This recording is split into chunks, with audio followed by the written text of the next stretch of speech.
From 2017 through 2020, Wirtgen regularly entertained foreign officials from RTAF, that's the Air Force, DOH, Department of Highways, and DRR, the Department of Rural Roads, at several massage parlors in Thailand. Many of these expenses, which were submitted for approval by Wirtgen's managing director and his sales team, contained round number denominations and lacked any specific justifications. In several instances, the names of Wirtgen employees were added to expense receipts to disguise the fact that government officials were the beneficiaries. These expense reports were then routinely approved by Wirtgen's managing director for Southeast Asia or its managing director in Thailand. Global companies face unprecedented risks and challenges in today's economy.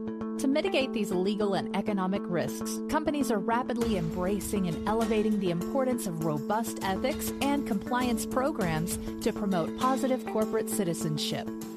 On Corruption, Crime, and Compliance, you'll hear from industry leaders and insiders about how to create effective ethics and compliance programs that will mitigate risks and maximize financial performance.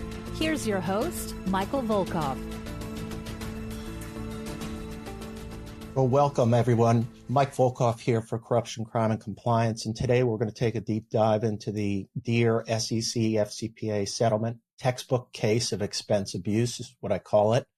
Important reminders throughout this case. The SEC's recent settlement with Deere, and I keep calling it John Deere, by the way, its old name, for $9.9 million for FCPA violations is another textbook example of bribery schemes which revealed the absence of a culture of compliance, circumvention of basic entertainment, hospitality, and travel expense controls. And Deere's bribery scheme involved its Thailand subsidiary, Wirtgen Thailand, and various improper payments to government officials, including cash, sham consulting fees, extravagant, quote-unquote, factory visit trips to foreign countries, meals, entertainment at massage parlors, and other illegal payments. These were made to officials at multiple government entities, including the Royal Thai Air Force and the Department of Highways in Thailand, to secure valuable business contracts. Now, Deere acquired Wirtgen, a German company, in 2017, and Wirtgen's schemes were executed by the Wirtgen staff in Thailand through former high-level regional managers and employees. And the SEC specifically cited an important cause: Deere's failure to integrate the acquired subsidiary, Wirtgen, into its compliance program and control environment. And Deere earned approximately $4.3 million from bribery payments. Now, Wirtgen's Thailand subsidiary schemes involved payments to the Department of Rural Roads, DRR, the Department of the Thai government under the Ministry of Transport, which oversees the maintenance of rural roads in Thailand, to the Department of Highways, DOH, a department of the Thai government under the Ministry of Transport, which is responsible for the maintenance of national highways in Thailand. 3, the Royal Thai Air Force, RTAF, which is the Air Force of the Kingdom of Thailand. And 4, commercial bribery of a customer A, a private company that handles construction, project management, and design of large-scale infrastructure projects in Thailand. Now, to secure the tenders with the government agencies, Wirtgen engaged in bribery by entertaining government officials at massage parlors, hosting officials on elaborate sightseeing expeditions, and making cash payments, both directly and through the use of a third-party agent. Deere's failure to fully integrate work into its existing internal control system contributed to this failure and led to weaknesses with regard to employee expense reimbursements, third-party payments, and gifts, travel, and entertainment expenses. Now, Deere implemented prompt remediation and cooperated with the SEC's investigation, and their cooperation included providing translations of certain relevant documents, making current and former official employees available to the commission staff, including witnesses located overseas, and timely providing the details of facts developed during its internal investigation, including the sharing of forensic accounting analysis, relevant emails and company documents, and information pertaining to current and former employees. Now, Deere's prompt remediation included termination of employees responsible for the misconduct and initiating significant improvements to its internal audit and compliance program. It revised its code of business conduct, including its anti-bribery and corruption and travel policies, and introduced new compliance initiatives, including the circulation of a company-wide bi-monthly compliance newsletter and a new podcast dedicated to discussion of compliance issues. Deere also increased training on anti-bribery issues, and they undertook an analysis of its compliance program, and they continue to make improvements utilizing anti-corruption risk assessments, internal audits, and enhanced internal accounting controls related to third-party management. Now let's take a little bit of time and dig into some of the facts here. Let's start first with the massage parlor entertainment, which was extensive.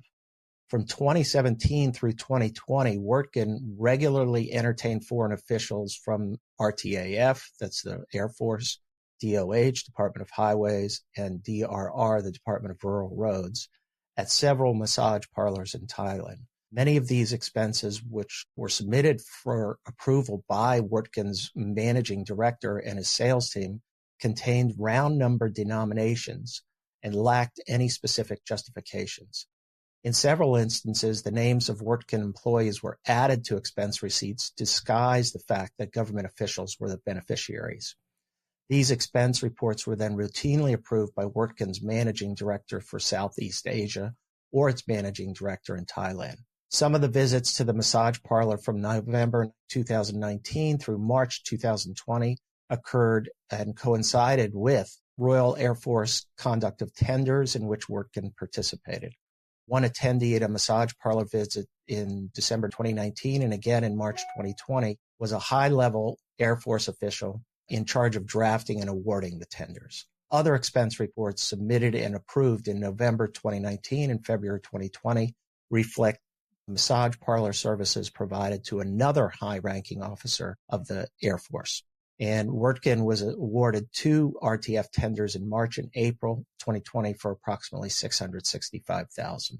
Similarly, Wirtgen Thailand incurred massage parlor expenses from at least 2017 through 2019 to host representatives from Department of Highways tender committees, including a March 9, 2017 expense for a Department of Highway group of 15 persons from the committee.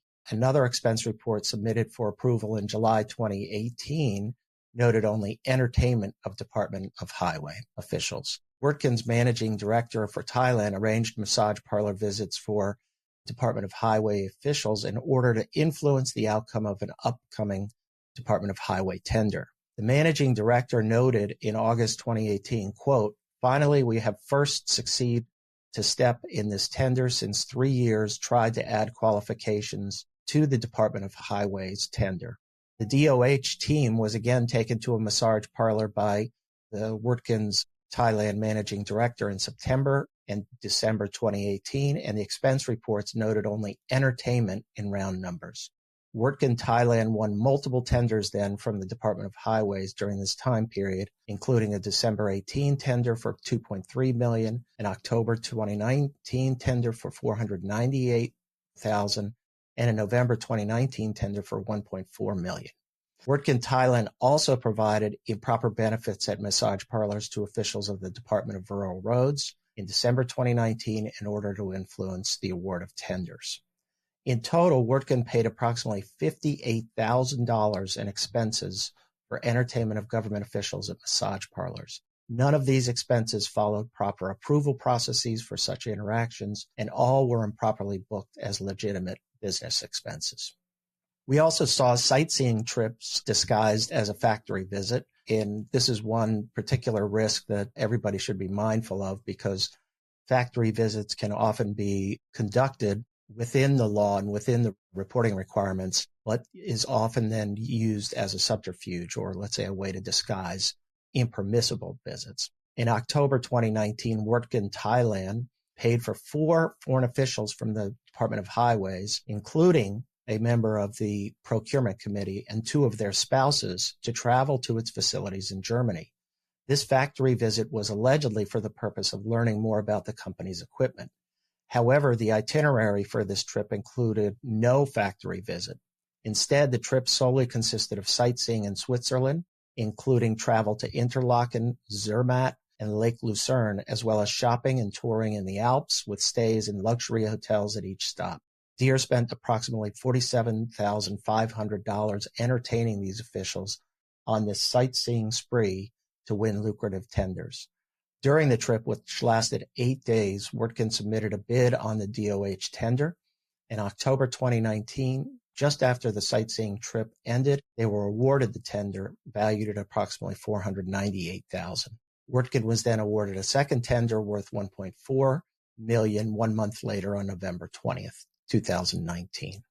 There also were payments, as I mentioned, by a third-party agent. From 2018 to 2020, Wirtgen made direct cash payments through a third-party agent to bribe government officials at these three agencies to obtain business.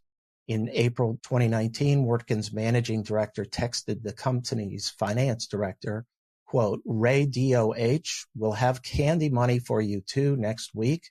Ray DRR, I will have to discuss it again," close quote. With respect to these cash bribes, the managing director instructed the finance manager to liaise with DOH, prepare 5 envelopes, and withdraw cash. You may take Thailand THB, currency 100,000 first, for use on the delivery date. The finance manager subsequently asked, quote, "For the 5 envelopes, should I go ahead and put 20,000 in each," close quote, to which the managing director replied that he would do it himself. In addition to directly paying cash bribes, Wirtgen used a third-party consultant to assist in paying bribes to the government officials to secure 4 lucrative tenders for machine sales worth approximately $4.6 million. For each tender, Wirtgen entered into a sham commission agreement with the third-party consultant who provided no legitimate services and was simply a conduit for paying bribes to the Thai government officials. The sham commission agreements authorized payments of approximately $285,000 and were signed by the managing director. Communications between Wirtgen's managing director and its finance manager refer to a series of bribe payments made by the third-party consultant on Wirtgen's behalf, including cash bribes to the new director of DOH, the former director of DOH, and a set of golf clubs given to the deputy director of DRR. Wirtgen's commission agreement with the third-party consultant in connection with the DRR tender contained bank account information on where to direct the commission payment. The account holder was a senior official of DOH who, along with his wife, had also gone on the 9-day sightseeing and factory visit trip to Germany, Prague, and Austria in October 2019. And this same official was entertained in December 2018 at a massage parlor, as described earlier. So in 2018, this same third-party consultant was used to facilitate the sale of machinery outside the tender process to SKT, an organization that operated as a dealer in the sale to DOH. And they paid the third party approximately $46,000 and obtained the sale of 10 units of pneumatic tire rollers for approximately $924,000. And finally, as if we didn't have enough there, commercial bribery was committed with a specific customer. So this was a private customer, private business, and Wirtgen engaged in commercial bribery of customer A by employing a similar scheme to secure sales of large industrial machines, which required the subsequent purchase of spare parts to keep them operational. The bribes occurred in 2018 and 2019 and included improper gift and entertainment expenses, extravagant sightseeing vacations under the guise of factory visit trips, and making cash payments disguised as brokerage fees to customer A employees involved in procurement. Wirtgen benefited from customer A's purchases of spare parts required to service machines purchased as a result of the bribe scheme through 2023. And as a result, they made profits of approximately $1.5 million on $5.3 million in gross sales of machines and spare parts that were sold to customer A from 2018 to 2023. Interesting case. Just important reminders on factory visits, obviously expense reports, and just lewd and lascivious entertainment at massage parlors. So anyways, we don't know what happened to DOJ in that case. We haven't seen a declination or any indication of that. But anyway, thanks for listening. We'll be back next week with another episode of Corruption, Crime, and Compliance. Have a great week, everybody. If you enjoyed this episode, the best way to support the show is by subscribing on your favorite listening platform. To learn more and connect with Michael Volkov, go to volkovlaw.com.